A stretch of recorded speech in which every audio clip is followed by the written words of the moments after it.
listen. Welcome to Nintendo Voice Chat, IGN's Nintendo podcast. My name is Philip Mewson, and today I'm joined by Lily Zaldivar. Hello. Ryan Altano. What's up? And none other than Jared Petty. Glad to be here. Thanks for having me. Absolutely. Yay. Thank you so much for coming on. Go ahead. I was going to say they put the bald people on this side of the table. That's how it works? Yeah, I absolutely. like to, keep it separate here. No. This doesn't look. If there was one more of us, like people would call the police. You think so? Is this many bald guys all in a row? Yeah, but that's a problem. Oh, it's a pleasure to be here. Thank you for having me. I've wanted to do this for a long time. I love this show. It feels like home being here right now. Yeah. So. And you're a big old school Nintendo fan, former IGN dude. Yeah. This is kind of my jam. You know your ish. Yeah, and now I getting to be here and be a part of this cast and sit down with. I just met Lily and Philip for the first time today. Yeah, and it feels just really rad to walk back into the building and see so much energy and see people doing such spectacular work. I listen to the show every week. I love it, and so I kind of feel like that really like amped up fanboy that comes through the office and just like, oh man, I get to meet Philip and I get to meet Lily. And it's just a wonderful experience. It's funny you say that because when I heard that you were going to be a guest on NVC, I was like, holy crap, Jared Petty's going to be a guest on NVC. I'm super excited. You set your expectations too low, my friend. Thank you.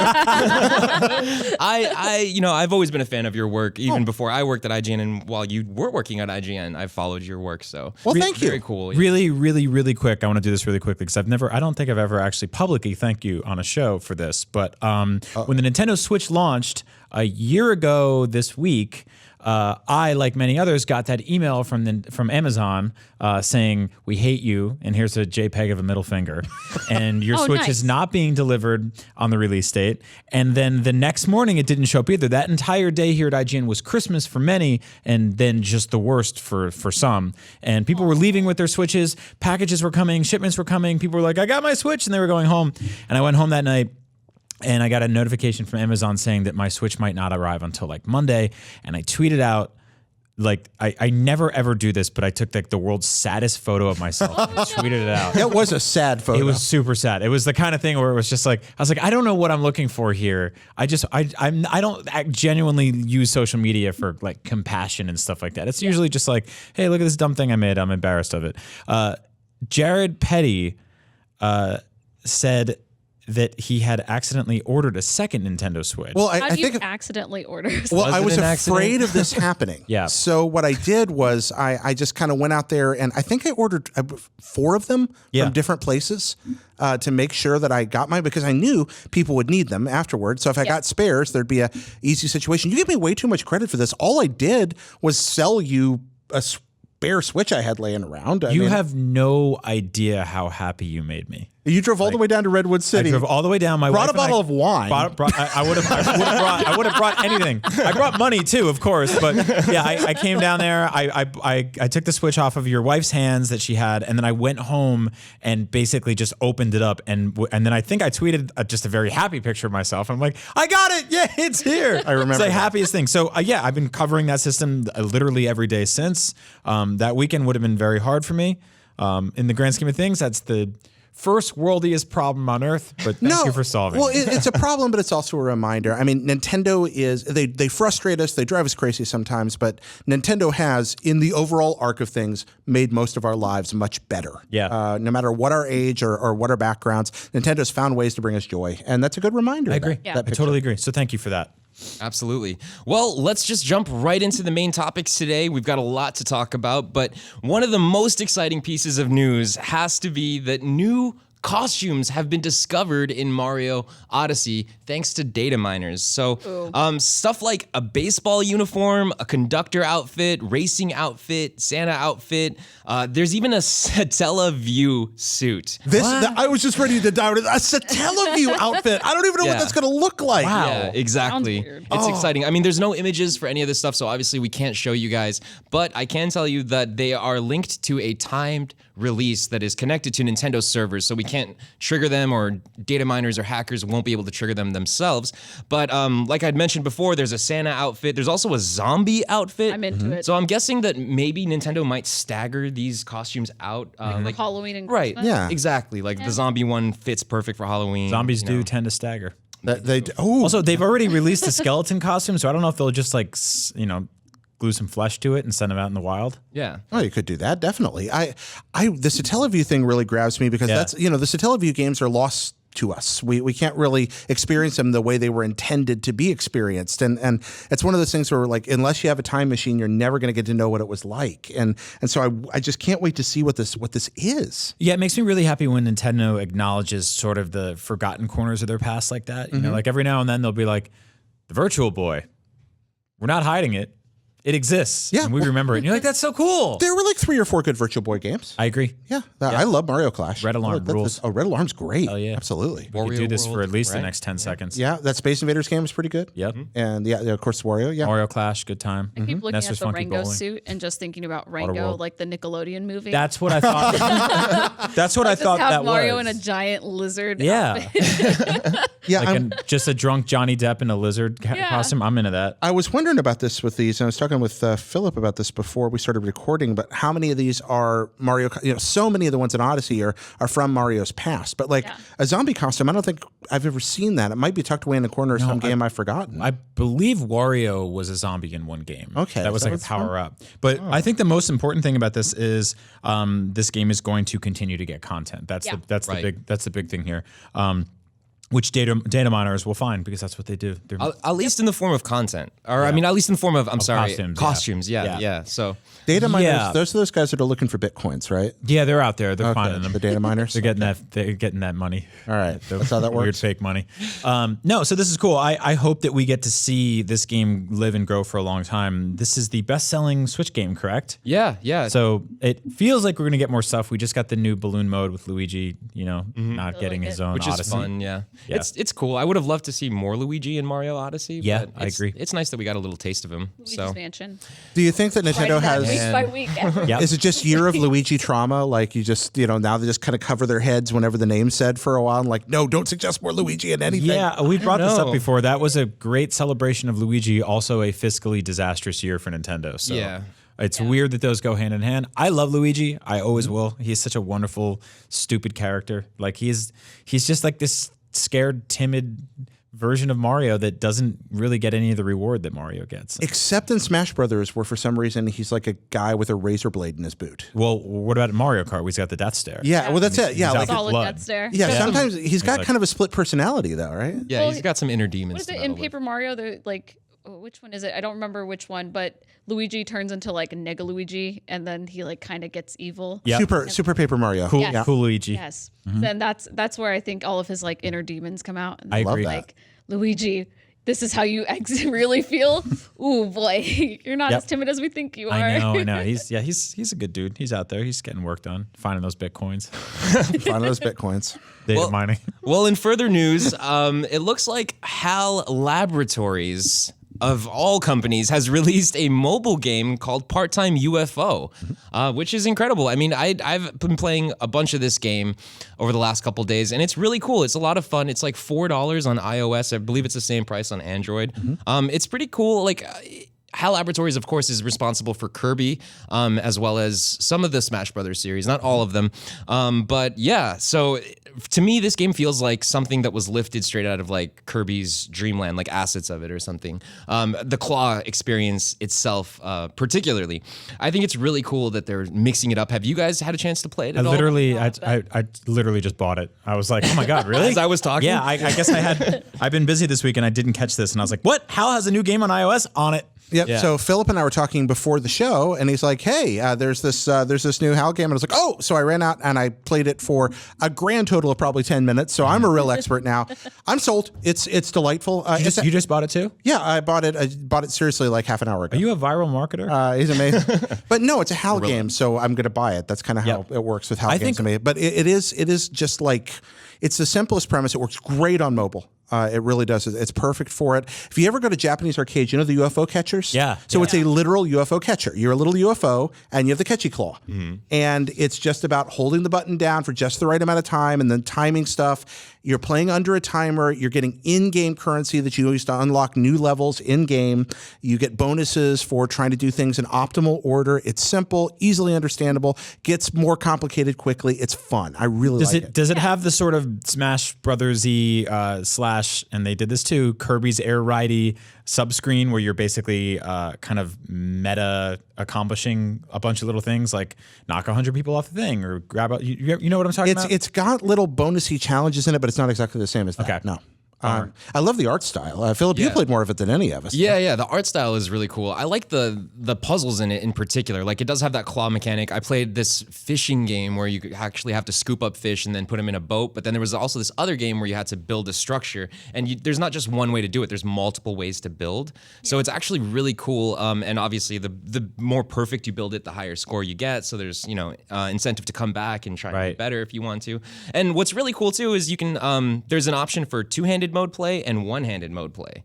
So you can just switch that on the fly as well. And one thing worth noting too is that this game was actually initially released in Japan this past November. So this is the first time we're seeing it over here on this side of the world. Yeah. And the localization seems pretty good. I've had fun with it. It reminds me, again, time for Jared to talk about Japan. But when I lived over there, the video arcades were probably about 30-40% UFO catchers. We call them claw machines over here, I think.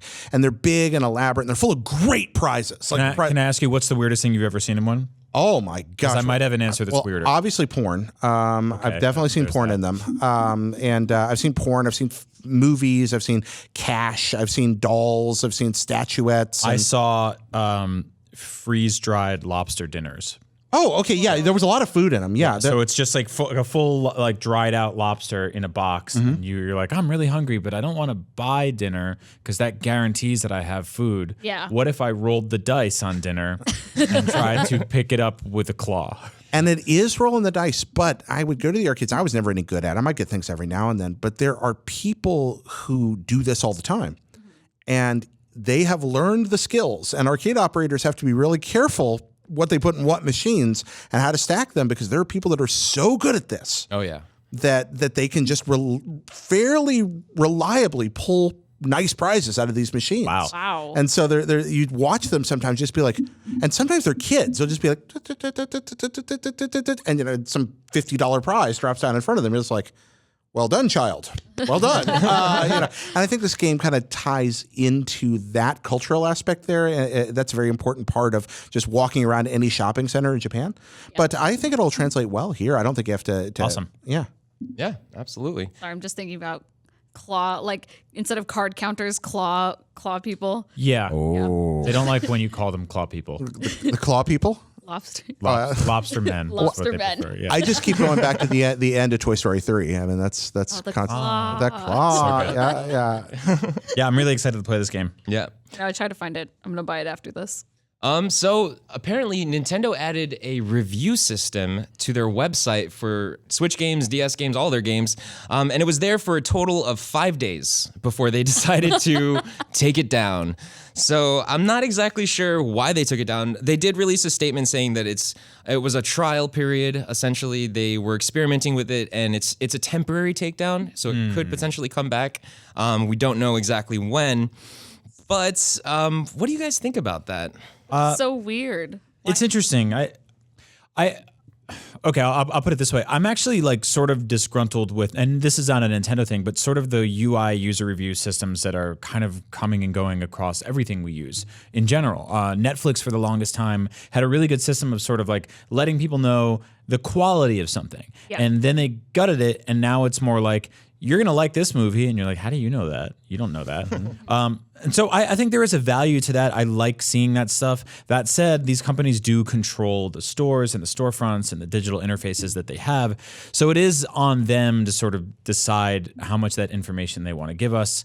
But I think for the average player, if they want to jump onto the eShop and buy a title, it's good service to know what hundreds of other people thought about it, Yeah. And I think with Steam does a thing that's really good where basically you can't necessarily review it until you've spent a certain amount of time with the title. And that's a good system to have.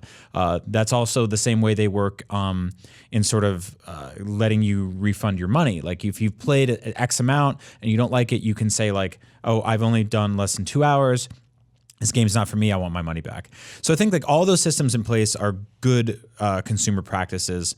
It's kind of a bummer to see this go away because it feels like it's part of a bigger trend where user reviews in general are getting removed from a lot of places. That said, you look at user reviews on movies that they have to shut down Facebook groups and people are bombing Rotten Tomatoes, and you can see how these powers are being used for evil sometimes. So yeah, it's sort of a mixed bag, but I think there is a value to them somewhere in there.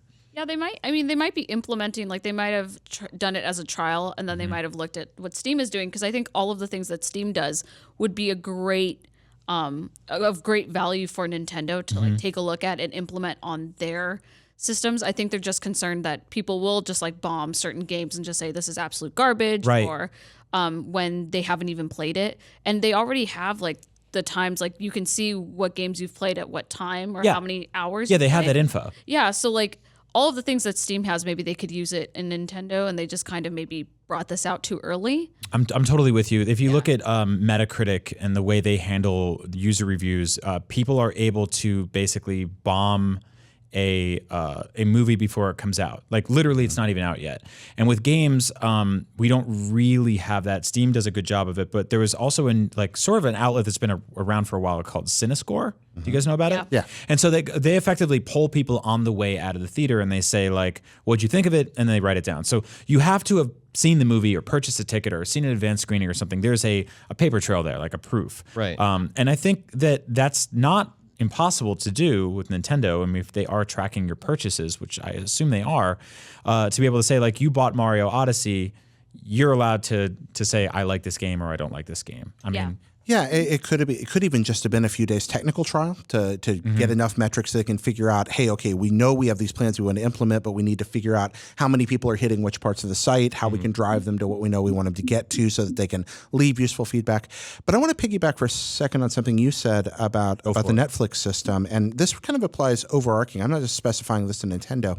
One of the things to think about when you're looking at how a company's trying to push something towards you is also in a large company maybe how things inside the company might be affecting what they're trying to get in front of you in the case of a place like Netflix. And the best illustration I've ever seen of this is by the writer Douglas Adams, who wrote Hitchhiker's Guide to the Galaxy. Yeah. In one of his books, Dirk Gently's Holistic Detective Agency, there's a character who wrote a piece of project management software. And it was spectacularly successful. What the software is supposed to do is you put in a bunch of parameters and then it gives you the best solution. But the way the software actually works, even though it's pretending to do that, and the reason it's so successful in business is because you tell it what you want it to tell you at the end. Yeah. And then it justifies the path and shows how that's the best course. When it comes to things like, let's say, metrics and driving you towards something like the way Netflix does, there may be stakeholders in the company going, hey, this is my thing. And it's important, and we want to make sure this gets in front of people. And look, we've got that because numbers, especially internal numbers, always easier to prove. Right. And that's what, when you get down to that performance review, that's what shows that you're the next step up. You're the big innovator. I don't think that there's as much of that maybe in Nintendo as there's going to be in some other sites that have already perfected the algorithms down to the point that they're maybe becoming detrimental. Right. But I do think that actually I'm kind of happy they took it down because I think it means they're thinking about the way they're going to approach this. That's not a Nintendo way. Nintendo loves to tell you what you want, but they've never been subtle about it. They're better at telling you what you want than anybody. They're like, buy cardboard. Yeah. Okay. Sure, I want it. But they're not. So I actually regard this as kind of a good sign because of that. Well, I was going to say, like, the interesting thing about this is that this is not, like, Nintendo's front end is not just Nintendo games. It's third-party games too. So you get into this sort of, the conversation becomes bigger than something that's self-serving for them. Like when I go on Amazon, one of the cool things about Amazon is that I can sort of track the parameters in which I want to define in which I search for something, right? If I go like, I want the best reviewed product for under $20 that will also be here tomorrow. I can do all that, right? If I want the most expensive thing that the most people hate that will take the longest to get here, I can also track that. It's insane, but I can do it. Now, if I go on the eShop on Switch and I go like, I want the highest rated under $20 2D platforming game, I can't necessarily do that. Right. Right. Yeah, you won't be able to find that maybe now, but Maybe now. maybe in the future. Yeah, so that's the kind of, I think that's a goal to strive toward, right? And then from there, then it sort of consolidates. It goes, well, these are third parties or these are first parties. This doesn't really matter. It just puts them all on a grid, and it goes, this is $9.99, this is $7.99, this is $16.99. This one has 50 out of 55 gold stars or whatever the system is. I totally agree with you. I think they need that for the eShop in particular. And just to go off of what Jared was saying as well, I think that this is just Nintendo preparing for their online system. Yeah. You know what I mean? They're getting ready. They're planting seeds. They're thinking about it. Obviously, they know that a review system is necessary. And so it's just exciting to see them start implementing these ideas a little earlier than the actual online comes out. You know what I mean? So we could potentially have a much smoother launch of the online system when it does happen. And, we do get a much more elaborate search system and a review system and stuff like that. So Yeah. would be great. Very cool. In further news, so we talked a little bit about Payday on the show last week, Payday 2 for Switch, but I did want to bring up some news because Starbreeze Studios has gone on record and commented that saying that they're waiting for Nintendo to add Payday 2 to the Nintendo mobile voice chat app. Right. So they've actually put in the request with Nintendo, and I guess it's just sort of figuring out the in-betweens and sort of working with Nintendo to bring that game to a more, I guess, communicative aspect. Yeah. No, I'm totally with you. But do they want that? That's the thing, too. Have they talked to Splatoon 2 players about that and how we kind of just use Discord for that? Right. Have they? Because they should. Well, Discord works really well for any game that you're playing with friends, but it doesn't work well if you're matchmaking into a Payday game or something like that, with a bunch of random people. So, as much as it kind of sucks using the voice chat app right now on Nintendo Switch with Splatoon, it would have been nice to have that support with Payday, just because, for somebody who's been playing a lot of it, because I did the review for it, it would have been nice to be able to communicate with random people, to have that teamwork, because this is a game that it's built on teamwork. It's built on communication. You can play it single player, but the AI is so garbage in this game. They're just like the teammates. The enemy AI can actually do a lot more than your teammates can do with picking up money bags and gathering the crowd and stuff like that, whereas your teammates are really just there to revive you if you're playing single player. So it's a little unfortunate. And it's such a heavily multiplayer based game. I feel like this is something that Nintendo needed to sort of predict. They needed to anticipate some, games like this wanting to jump on the platform. Yeah. Also, this problem is not going away for third parties in general, right? And the Switch is doing tremendously well. And I have a feeling that more companies will want to bring their games to it, and more games in these modern days lean on this aspect of communication.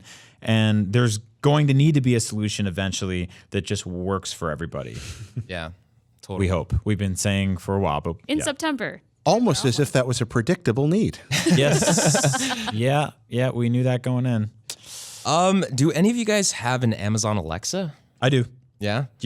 Have you heard about this Pikachu thing that's apparently available for Amazon Alexa? No. Done it? So you can now talk to Pikachu on your Amazon Alexa. Yeah, if you download it, apparently... Miranda's having a great time. Yeah. Apparently Alexa's voice turns into Pikachu's voice. I'm not sure how informative Pikachu can be with you, but telling you about the weather and stuff. But Pikachu can say things like Pika Pika and Pikachu back to you, which is fun. Top 2 quotes. Right. From that dude. Hey Alexa, can you buy me some Tide Pods? Pika Pika. I think that's a yes. Yeah. Solid. You literally just triggered thousands of Alexas. Oh. Because that's how that works, right? Oh no. Well, Yeah, I have one. Tide Pods. I have one in my apartment, and it's super weird because we'll be I was having a conversation with a friend of mine about another friend of mine who broke up with a girl who has that same name as her, and I was like, yeah, Alexa's kind of she's kind of crappy for breaking up with my friend. And Alexa in my room was like, what are you talking about? Why did you bring me up? Leave me out of this. I'm good friends with Alexa Ray Korea from Wikia, and I'm getting her one for Christmas this year. Just Man. to irritate her. Yeah. I really can't wait. I think she and her boyfriend have a lot of fun with that. Yeah. It's just...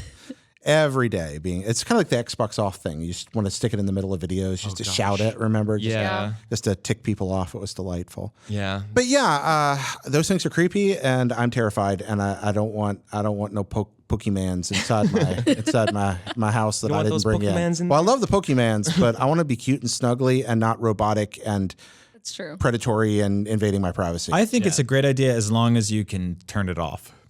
Yeah. Yeah. If that's it forever, then I'm no. It's like a one and done. You can't go back once you go Pikachu. I thought it would just be. Go back. I thought it would just be on was it National Pokemon Day? Yep. I thought it was just going to be then. Is it like forever now? I think it's forever. Yeah, Oh, I think they that's a just little weird. released it on Pokemon Day. And The only thing I remember about Pokemon ever was when they had the Google Maps and like Pokemon combined together, and you had to go searching for all 151 Pokemon. And if you did it like in 24 hours, you get like a Google business card that says you're official Pokemon trainer. Oh, yeah, right. I remember that. Yeah. Right. Got That was that. like the prototype Pokemon Go. Yeah. Yeah. It was many sleepless nights and many Reddits. Did you do it? Yeah. You completed it? Wow. That's Yeah. impressive. Mew was the hardest one. Like at certain hours, he'd be in Brazil or he'd be in like different parts of the world, and you had to like be there at the right time and zoom in and catch him. That's still the case. You just have to fly to those places. Go It's like that's what Andrew Goldfarb. we have someone here. Yeah, Andrew. It's Yeah. pretty insane. awesome. Cool. All right. Well, thank you very much, Lily, Oh, yeah, for thank you joining for us. Yeah, for this first segment. Yeah. Yeah. And I will magically turn into Pear. Yes. Oh, wow. That's incredible. Yeah. Pear will be back with us for segment 2 as we talk about the new releases for the week. Stick around. Here we go. And welcome back for part 2 of Nintendo Voice Chat. And as you can see, we're here with Pear Schneider. Hello. Back from the meeting rooms that he lives inside of. And sorry, don't mind them. Don't mind these two guys. They're just playing the brand new Kirby Star Allies demo that just dropped on the eShop. Just a few days ago, or just yesterday, actually. Wow. On the European eShop specifically, though. So let's keep that in mind. Yeah, I've mentioned this before. It's super easy to make an account for another region, and you should totally do that because cool stuff jumps on those platforms all the time. And it's On the Japanese eShop, you'll find demos for games that will never come out here. Right. Yeah. And then, obviously, this was on the European one. So I have an American, a Japanese, and a European account set up. Yeah. What's a Japanese eShop game we should be trying that we haven't? I don't know. I don't have enough experience with some of the ones that haven't come out here yet. I know that the game Kamiko came there before it That's came right, here, yeah. and I was playing. Disgaea 5 came out like Yeah, 4 way months before. Yeah, that kind of stuff is crazy. A lot of times there's been games that get there first that we don't have here for a while. Well, with Disgaea, there's so much localization Yeah. that makes sense. There are a bunch of bad puzzle games, too. You can also buy eShop point cards for other regions on websites like PlayAsia. Yeah. And it ends up costing like $1 more, and they email you a code that you can then redeem immediately. So if you're sitting there and you're home by yourself and you're like, I want to download a game from the Japanese shop, and you don't have a Japanese credit card, you can kind of get around it. You used to be able to get them off Amazon really easily. Yeah, Yeah, I don't know but- if they're still there. I haven't checked in a minute, but You yeah. get them like Target, too. Japanese ones? Not Japanese ones. That's right. Only the US ones. Yeah. Dang it. Yeah. But it's been a long day, Pear. Definitely, Long week. if you I haven't was thinking made of like Target. Japanese Target. if you haven't made multiple eShop accounts for different regions, highly recommend you do. There are obviously some different games on there, and some games come out a little bit earlier on the Japanese eShops sometimes. But yeah, so that's Kirby. I mean, what do you guys think about the demo? A played a little very, bit of it. very brief amount of play there. So I think Pear probably ought to talk about this. She's played it longer than I have. Yeah, I played there two levels in it, an easy and a hard level. But hard in Kirby means you can beat it on your first attempt. I mean, the first stage ends with a Wispy Woods fight, like every Kirby game. What's up with that tree? It's a cantankerous little apple tree. You know what I think is happening with that tree? I think that tree drops apples that feed all of the creatures in this game, and Kirby wants the tree dead so they can starve and not fight him anymore. I think it's a Tokenian Hjorn, the ent that later grew into a shadowy heart and became more tree-ish. Oh my Let's god. not be too Tasty. Very good. Well, tree beer. Yeah, no, so I played a little bit. It's really fun. It's got a built-in 4-player mode. You can try that out actually with the demo as well. We just popped off the 2 Joy-Con. We're playing 2-player together. The whole game is set up around the concept that Kirby can make friends. So like you toss hearts at people, and then they join you. You can't do that with enemies. Enemies, you can still take their powers, but you can have your friends join you, and then your friends can power you up. So if you've got like Leo, who's this flame guy, he can power up your sword to be flame, which means then you can set like bombs on fire and they blow up and stuff. Yeah, I love the mainline Kirby games, and I love just about any game Nintendo's done over the last few years where they have that wonderful 4-player drop-in thing. Yes. It's just delightful, and Kirby's such a good fit for it. I played Epic Yarn, 2-player, and loved playing through it that way, but it looks to me like it's going to be like Mario, but without the painful chaos that you sometimes got in Mario Wii and Mario Wii U. Yeah, like that thing where you jump on Toad's head by accident and then you fall in lava 10 times. Yeah, and I pause this for a second when somebody dies. You like, I love that. And I love that. It's one of those things that made that game great, truly great. But if you're not into the constant dying part of it or being mean to your friends part, Kirby's a much more forgiving game. And so I think it's a really smart pairing. What they do really well, first of all, drop in, drop out. You can like stop playing anytime and join a friend and start again.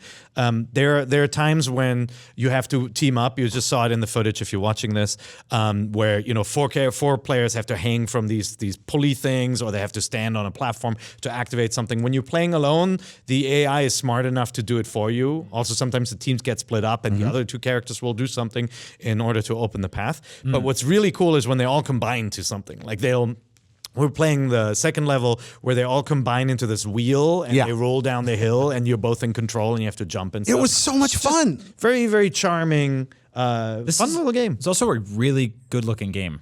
It doesn't run at 60. There was the mini freak out from fans because Kirby games usually are simple in graphics but very smooth.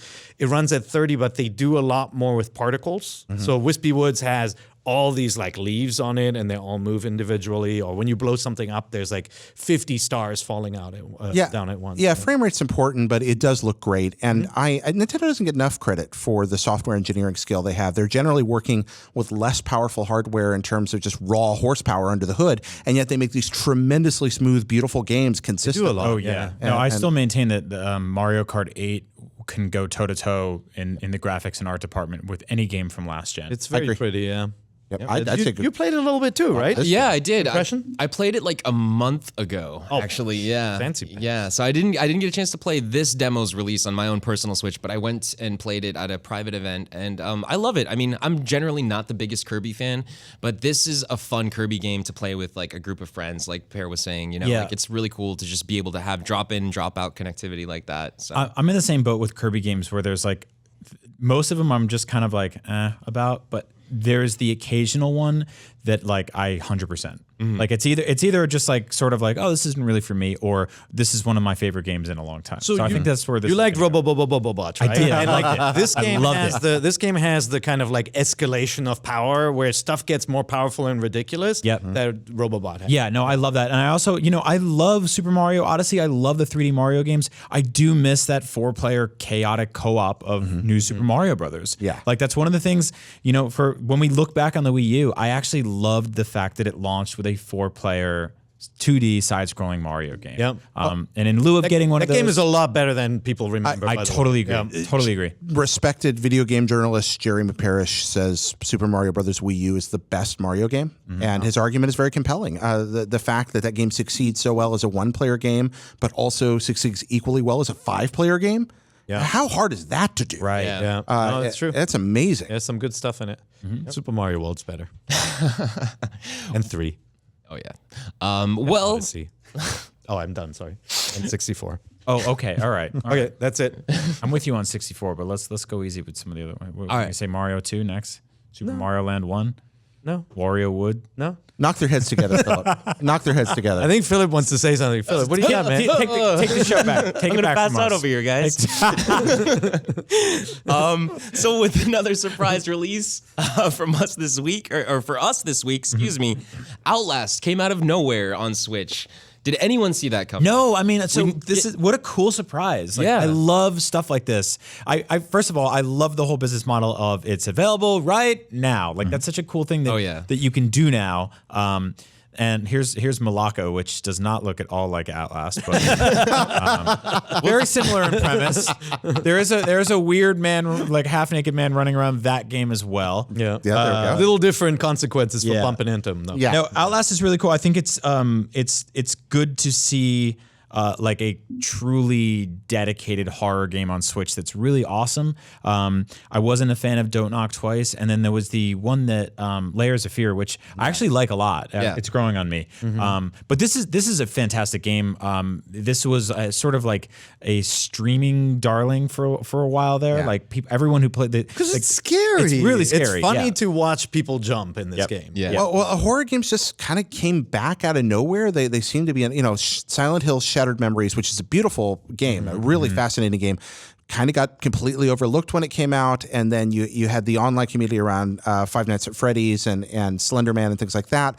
But by and large, as a mainstream experience on console in particular, it kind of went underground for a bit. Those games helped resurrect it. Now suddenly we've got this new crop of marvelous horror games. I love that. I also love what you said about games just dropping out of nowhere. Yeah. I think it's Stapleton who said the way he'd like to see Half-Life 3 launch is it just shows up on Steam one day. Yeah. It's just unannounced. You know I it's think going to that'd happen. be amazing. If we ever get one, that's how it's going to happen. One of the cool things I didn't realize going into the Nintendo Switch, because it's not something I really identified with previous Nintendo handhelds, is that this is an awesome immersive handheld system for horror games. I was playing Outlast in bed the other night with the lights off and headphones in, and you just have you'd have the screen 2 inches from your face, and it's genuinely scary because you're it's sort of like almost like doing VR or something, and that you're that close into it and everything else is You know why this game works so well though on in handheld mode is because most of the game is experienced through a camera viewfinder. Yeah. too. Yeah. And so it's like there's not this expectation that you're looking at reality. It's like you're constantly managing like battery, like light condition and everything. And I think that just works really well with. I agree, yeah, and it sort of masks the fact that this is not the best looking game to be playing in 2018, but when you're playing the game like in night vision with an old HD camera and stuff like that, it just works. It comes together. And if you're curious about what happens, right? We have a little footage of it here where you see kind of like the outside of the house. Once you get in, you will find some really creepy things, and you will always see stuff out of the corner of your eye. Yeah. And stuff will move and stuff will kill you, and it's really, really creepy. I would break the mics if I shouted Fatal Frame as loudly as I want to right now. Like I just looking at the Switch and then thinking about this, it's like, please Didn't Fatal Frame came to Wii U? Wii U, yeah. Yep. No one played it. it was not. It was Jared. It Jared was played not the most lucid iteration of Fatal Frame. Was that an eShop only title? Yeah, for yes, Wii U? In the in States, certain I regions. think Yeah, so. I will go out and say that was probably the least advertised Nintendo game of the last 20 years. Yeah. They didn't have confidence in it. Of course, yeah, and it was a little late in the cycle at that point, but I would love to see that game get ported now. That feels like the kind of thing where nowadays, in terms of getting like a big-ish title every month, that's a perfect one to do in the next few months and just sort of put it out there, or do it for Halloween or something. Actually, I don't want that one ported. I just want a new one. I think let's just have. Were you Fatal not a Frame. fan of that one? You've moved I on. think we can do better with Fatal Frame. I think the Switch could use a nice fresh Fatal Frame. Like that would be really cool to see that, especially with like that cardboard Labo camera.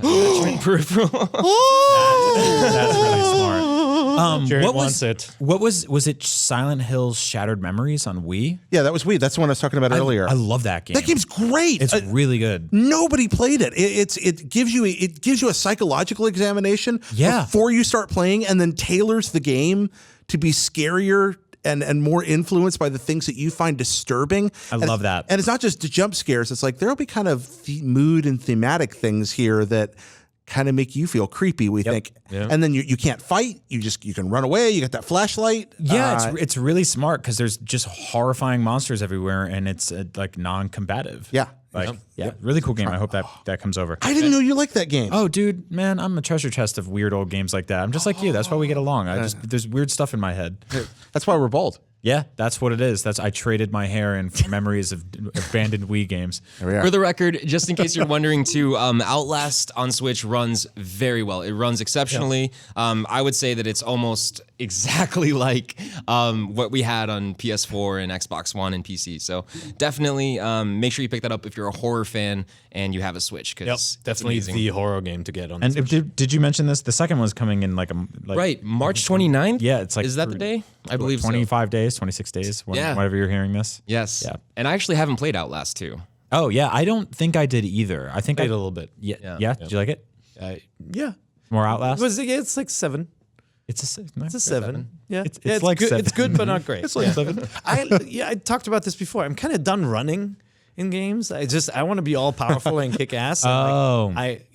No wonder you like Kirby. Yeah, that's Kirby, right? I there. appreciate Outlast, but I don't want to stay in those houses very long. You don't want to slowly creep around and read dossiers. I think I hit that point when I was playing Resident Evil 4 and I was waiting for the elevator while being chased by a giant beast. I'm like, no, I'd rather be like jumping on people's heads now. I will install a trapdoor under your chair if you dare besmirch Resident Evil 4. It's a great game, but like I frequently ask myself if this is my genre, and like I play a lot of racers and adventure games and platformers and stuff. So. But you realize the comment you just made about Resident Evil 4 is the reason we got Resident Evil 5. Again, we want power. Thanks. We want some Well, control. I like that less. So I'm incredibly inconsistent. Well, another slightly scary game, I guess you'd call it scary, that came out this week is Radiation Island on Switch. I don't know if that's the game you thought I was going to bring up, but... No, I didn't know where you were going to go. I'm like, well, all of these are kind of scary. So I'm playing Radiation Island. So quick history on this game. I first bought it for iOS a couple years ago. I found it to be unplayable with touchscreen controls. Yeah, it's not good with Then I saw it was coming. I'm a big fan of the sort of survival crafting type of games here and there, Rust right? style Yeah, games, stuff like that. This game is, I will flat out say, not a good game. It is straight up janky. And the funny thing about this game is that it reminded me of being a little kid where you didn't know you were playing a bad game until you started reading professional reviews. Yeah. So I jumped online and I started reading about this game and I was like, oh, everyone hates this game. I'm enjoying it. I think I put like 12 hours into this game over last weekend. So basically you're this dude, you wake up on this island, I think you're doing in some test facility stuff. Philadelphia experiment. Philadelphia. Happened. And so radiation has struck the island and there are bears and angry zombie men everywhere, and you have to build a house and you have to create items and you get hungry, and if you get too close to certain things you get radiated. Now here's a cool thing about that: the game is janky as hell, and there is a narrative excuse behind that in my own mind because I blamed everything on radiation. There's a point in this game where I climbed to the top of a mountain and got into a paraglider type of thing, and I crashed into a tree so hard that when I landed, a bear was there and he started mauling me, and when I woke up, all of the textures in the game were gone. Well, that's just your because eyes. of the radiation. That's just your eyes got burned off. Yeah, so I don't know if that's like a glitch in the game or if that was because like it's a feature. Yeah, it's a feature. You can see the radiation on screen, right? Yeah, I at actually the love top we got of a the flicker screen. right here. Yeah. Is that our capture or is that? No, that's the probably- radiation. This game has straight up hard crashed on me 3 times, but it always remembers where I was, which is cute of it to do. It has, I agree with everything you just said, but there is some slight charm to there's this some game. charm. Yeah. Yeah. You can play it in like this exploration mode if you're not into the whole survival thing and just kind of see the island for what it is. And that's really the way that I checked it out. And I got to the top of, I think it's the highest mountain in the game. Yeah. And there's like a hand glider there. Yeah. Just Yeah. chilling there Yeah. for you to experiment with. It feels like a vaguely adult version of the game Lost in Blue, which is there you go. That's why we're bald. Deep cut. Which is like an old DS game, right? What are you talking about? Or Survival Kids or any of those old games, right? No, that's a good game. See, there we go. There Okay, we go. Survival Kid's great. I knew I had you there. You played it, right? Yeah. Oh my god. You guys are really digging deep in those I know. bald dome. got Perry, today. you know Yeah. you played some Survival Kids. Yes, I did. Yeah. So I think this game, it's like $3 on Steam. It's $9.99 in the eShop. It will get a price cut probably tomorrow. And if you might want a sort of crafty style game, a largish open world style game for Switch, a game where you can hunt bears or build guns, Or glitch through a bear. or fall through the geometry into the hell. Yeah. if there's that. you think it's rad, I got. there we are. That's not a good joke. That's a very bad joke. Another release this week that has been making the rounds is Bridge Constructor Portal. Yeah. Oh yeah. Yeah, that's out I like on that Switch. better. Finally, yeah. I played a little bit of it last night. I think we have some footage going to pop up on the screen for those of you watching the video podcast. But it's fun. It's okay. Just put Mulaka back up. That'll work. But it's a fun, cool game. It's also available on iOS, PS4, Xbox One, and Steam, I believe. Yeah. So, Go ahead. Did you play it a bunch? No, I was on Gamescast yesterday and our Games Daily, and Gary Whitta was talking about it. He's a big fan of Bridge Constructor. Oh, and good. He sold me on it. Just a kind of a cool physics simmy, action-y, arcadey planning. Oh, wait, this is going to work. Oh, it's totally not working. Yeah, It's not like video game Guy Fieri. No, this game has a little bit more of a puzzle element. I mean, there's Polybridge is also on the Switch, also another bridge builder game where get from the left side to the right side, and it gets more and more complicated. And you have to build, like in World of Goo, you have to do little cross beam constructions to make sure nothing fails. In this game, they add, first of all, Snarky GLaDOS to the mix, so she'll make jokes and just always say horrible things about their little test subjects and their demises, and blame you for it. Like when you kill the first test subject, she says something like, "A photo of you has been placed in the folder of the dead person for the family to see." Like there are lots of really nasty little jokes in that game. But this game has portals, and it doesn't just have the orange and blue one. They actually introduce like portal pairs. They're saying, hey, for the purpose of this test facility, now we're switching portals, and green leads to green, and red leads to red, and blue leads to blue. So not the blue-orange setup from the beginning. Okay. It starts with that. So closer to what you got in the co-op mode with the robots in Portal 2. Yeah, and so you get these really complex screens later on where it's like you have like 7 different portal types, and like your car comes from the left, drives through one portal, comes out of the other one, falls to its doom, and then you have to kind of build these ramps and contraptions, make sure the car makes it through. That's basically the premise. You had me at like World of Goo, but this just sounds even better. Yeah. The only thing is that when we first played World of Goo, it felt really slick and smooth, and you can tell that this is a Steam port. Yeah. And so it doesn't quite, like the cursor movement and everything is not as smooth. I was having issues with that. You can zoom in though. Yeah. So you can zoom in and it's easier to snap to things. And then you can also use the touchscreen. So when you're zooming in and using touchscreen, it works pretty well. I wish it worked straight up the way World of Goo does on Switch, because I think the touchscreen controls in that game are fantastic. I haven't seen. That's true. Like it doesn't run smoothly enough for that. Like it's not like this game is choppy, right? No, like you're looking at one screen and you're not moving that much.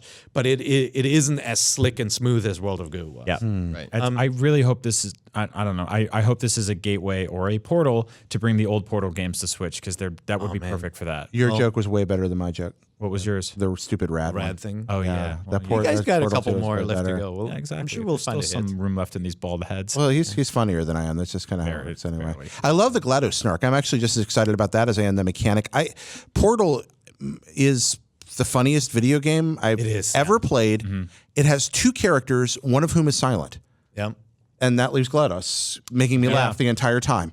So I just want to play a game where I can listen to her taunt me for 3 hours. That sounds great. Yeah, she says horrible things. I will say this is a third party that made this game, so it's not like this is like your core Portal team that worked on it. The writing isn't quite as good as in Portal 1 and Portal 2, which have freaking amazing humor and amazing puzzles. But it is a really good bridge constructor game. I like it better than Polybridge. So if you haven't played any of these puzzle games, it's definitely worth playing. Right. Cool. And I would say that it maintains somewhat of the same charm that the Portal games do with GLaDOS and everything like that. Like it definitely gives you that vibe. It's funny. Yeah, it starts with a sequence where you're a little paper cutout man. You're being interviewed for your job. You know, it's the hand-drawn person from the Portal games. Oh, right? cool. And like you're being interviewed for a job, and like if you answer the question incorrectly, you're dropped to your death, basically incinerated. And, like the foreman, until you get them all right, you constantly get. What's funny though too is that it makes you think you're answering them correctly, and then it kills you. Yeah, like you It goes, literally "Nope, good have to night." probably go against your own answers. Yeah. I thought that whole section man. was like really charming. I love that snarky joke in awesome. games. I had a friend in college that was really cantankerous and you could never make him happy.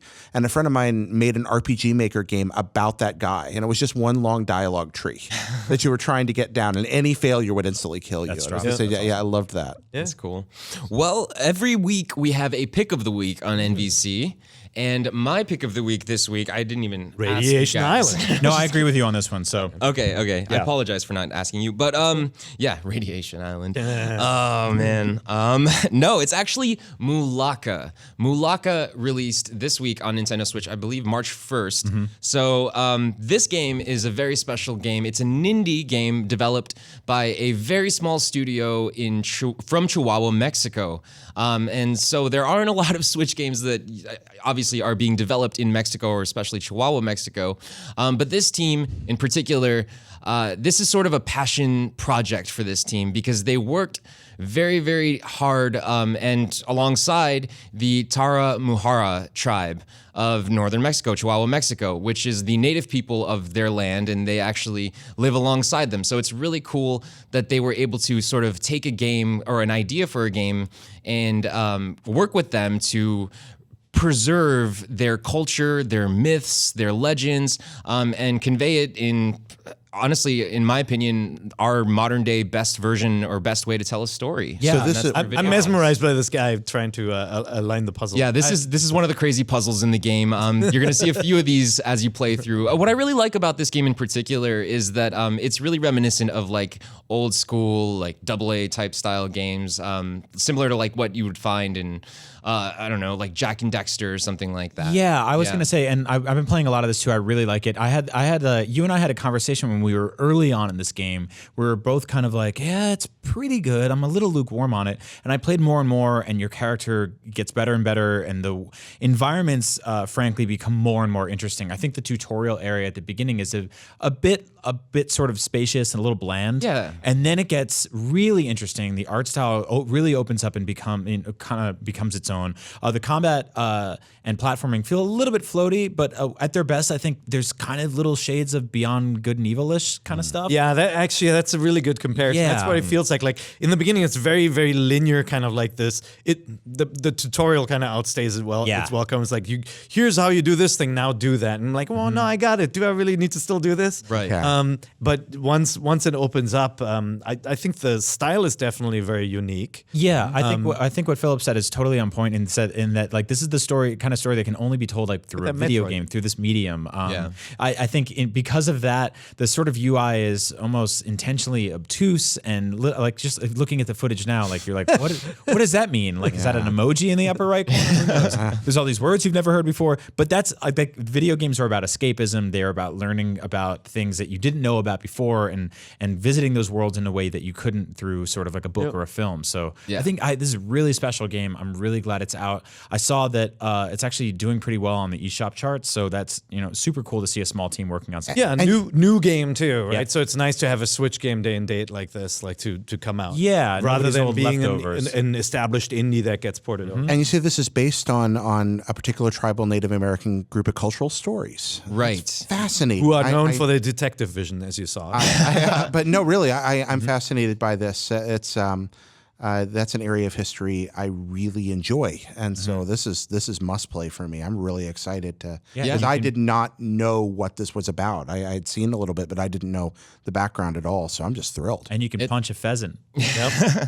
It's cool. I mean, I actually got a chance to interview the developers of this game, and I learned a lot about it too as I was playing it. And they specifically told me everything in this game has a purpose, because like the enemies, the items you find, the plants that you have to harvest to create new items, they all have lore behind them that actually trails back to the Tarahumara, which is what this game, or the tribe that this game is based off of. So cool. it's all rooted in their legends, and tell us. It just brings it to life. It's really cool seeing stuff like this come through, especially in small companies.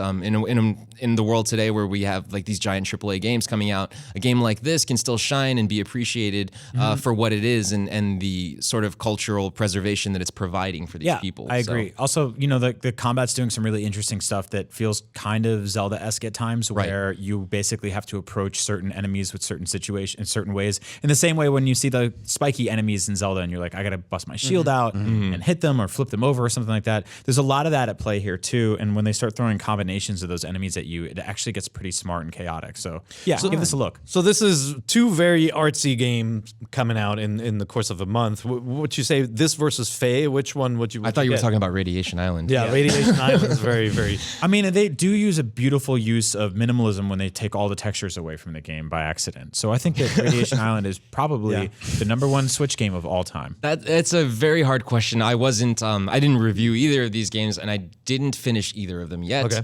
But from what I've played so far, I lean towards Mulaka. I agree. Yeah. I've played both, probably about as much as you have, Philip, and I'm kind of in the same boat. I like a lot of what Faye is doing, but I think that ultimately this feels like it just comes together a little bit better and clicks a little more. It feels slightly less obtuse while still being a little confusing. Yeah. And full disclosure, I still own stock in Electronic Arts, so I'm not going to comment. Sweet. All right. Well, let's switch over to question block now. And question block today comes from Michael D. Mike D from the Beastie Boys? Mike D from the Beastie All Boys. right. Probably not, but still. Probably not.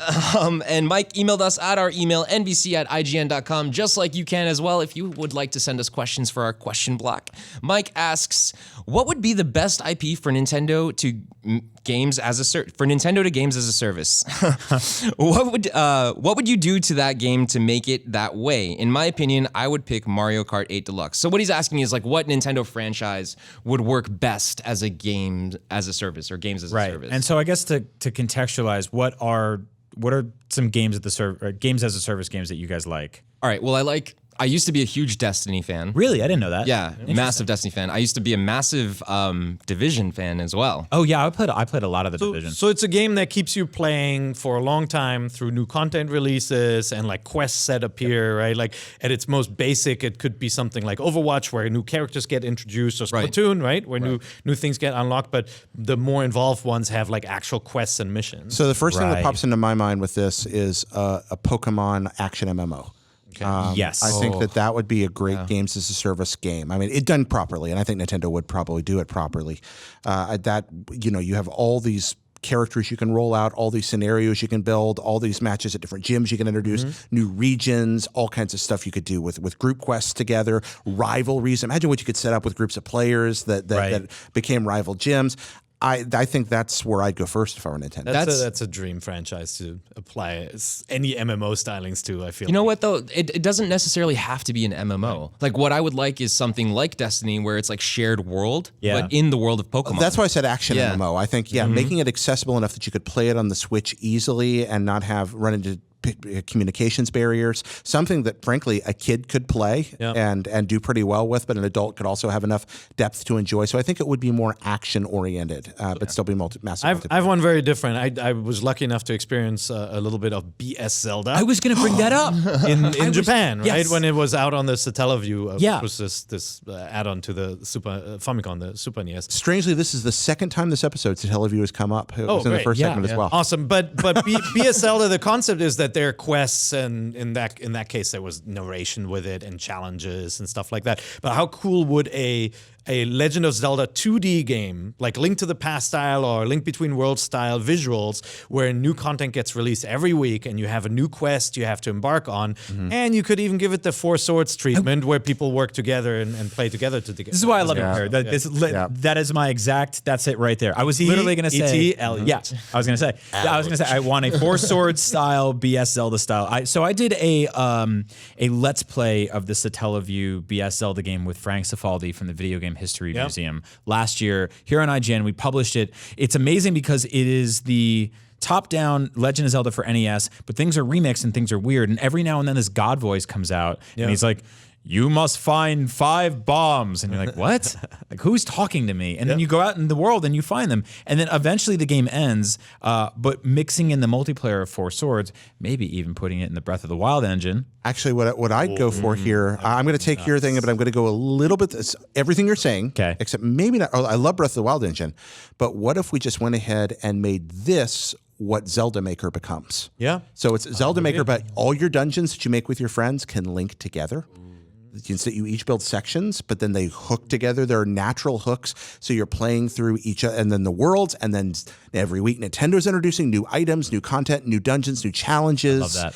And you still got all the maker stuff, and that's how you keep, because Zelda, unlike Mario Maker, where it's about individual levels, and Zelda's dungeons, you're going to need a hook that's a little deeper. And I think that ability to combine worlds and get new content every week would be a really good match. And that's a little bit like D&D, where like the one person knows the quest and it's kind of like the all-knowing God, and the others are competing. Like you could do that, where like, oh, now we're playing my part of the dungeon, and like I know where the traps are, but you guys don't. Like it could be really, really cool. Yeah, or you could design it in such a way that there's certain generic exits that are algorithmically connected to somebody you've never met's dungeon, and the four of you are playing through together, and you just keep going through the world's different challenge dungeons. And I'll buy that. Yeah. I'll buy that right now, Jared. I agree. I'll pay money every month to stay on that plan. that sounds amazing. I'm not crazy about a lot of games as a service, but I would play that. All right. Yeah, I think a lot of people would. I'd play it too. All right. Well, that's our show this week. Thank you all so much for watching, listening. We're a weekly show on IGN.com, but you can also find us on YouTube and any of your favorite podcasting services. So definitely make sure you're subscribed if you aren't already. Pear, what are you working on this week? Anything fun going on? Oh, it's just planning. We actually have a new leader joining our games editorial team. Tina Amini, who used to be at Mashable. She used to be at Kotaku before. So I'm excited to just kind of dig in for the next couple of days and kind of show her everything that's going on at IGN. Sure. Yeah, Nice. It'll be awesome. Yeah, Tina's awesome. Yeah. Brian, you got anything going on? Yeah, we put up a new episode of Beyond, where we talked about Metal Gear, the new Metal Gear game, which, is not great, but has some interesting stuff in it. But the thing I'm really proud of this week is we just put up an interview today that I did with Alicia Vikander, who is Lara Croft in the new Tomb Raider movie. And It was also a creepy robot. in Ex Machina, which she is was- one of my yeah, favorite she was sci-fi movies really of the good last in 10 that. years. Yeah. So go check that out. It's on IGN, YouTube, everywhere else. It's up right now? Yeah, it's up right now. I will put it in the description of this video. Oh, Snap. What a good pal. And Jared, what have you been working on? Well, I upended my life, quit my job, and decided to become a full-time content creator. So, as of about a week ago, I stepped out to make things I want to make. I'm working with Kind of Funny Games, hosting Kind of Funny Games Daily and Kind of Funny Games Cast with them. But what I'm doing most of the time now is working on Hop, Blip, and a Jump, which is a part diary, part documentary series about how everything we love in games is connected. You can find that at hopblipjump.com. Which First will link episode's up, right? Yeah, first episode's up, and I think it's pretty good. Oh, I love it. I love it. I don't think in the world of games that there's been anything quite like this before, and in a good way. I'm frankly proud of my work on this. Awesome. It's not like what you've seen before, and it's worth your time. It's a bite-sized series of short documentaries. The first one's like 8.5 minutes long. They all feed into the next. The end of the last is the beginning of the new one. The first episode was It's documentary as a service. the first. Yeah, but we don't charge it per episode. Yeah, so my first episode deals with the time I spent in a mental hospital over last winter, and how Mario, it's actually very Nintendo-centric on that particular episode, helped bring me out of that time and get better. The show isn't centered on any one platform. As a matter of fact, our second episode is about how console wars turned out to be a good thing for us, and that's in preparation right now. But I know a lot of people out there ask you for your support and your subs, and click that like and click that bell and the rest. And you've got a lot of folks competing for your time. If you want to support me on Patreon, I think this project's worth it and different, and this is now how I make my living. So your help would be appreciated. Terrifying and awesome, and I think it's awesome. It's just great that you mustered up the courage to do this. And What's that try Patreon something new. URL? You can get there at hopblipjump.com or hopblipandajump.com or patreon.com/Jared Petty. So Beautiful. hopblipjump.com is easy to remember, I think. And you can watch the video on YouTube. And I'm still making Pockets Full of Soup, for those who ask. That series is an important part of my life, and it's not going away. So I was on that. That was you were on that. People loved that episode. good, good. You've been on there. Brian's been on several. Actually, I just managed to lose one of Brian's episodes, so that was fun. That was great. Like our hair. That was delightful. There was a hole in my microphone cable. That was great. No. And Philip. Flippy. I forgot. Sorry, I can't talk today. Philip, come on sometime. sometime, please. Yeah, I would love to. Yeah, for sure. Definitely. Also, we teased Philip about this a lot before, but that shirt is awesome. But as Brian pointed out, that is a Magic Eye shirt right That's there, my awesome. friend. Yeah. It's great. Don't cross your hold on, eyes and let look me at my cross shirt. my eyes. Yeah, look at it. When we showed that earlier, Brian's like, I'm really good at Magic Eye. That was the first thing he said to me when Yeah. he saw that shirt. Yeah, the day we met, actually. One thing too, also before we close out, we just hit 40,000 subscribers on YouTube. Oh my God. Oh, cool. Yay us. Congratulations that us. rules. That's 440 awesome. out for us. I know, right? All right. Well, yeah. Thank you guys very much. And stay tuned for something very special dropping on Saturday. Ooh. Someone has a birthday that day. Who could it be? Is it me? Is it Brian? I don't know. See you guys soon. Bye.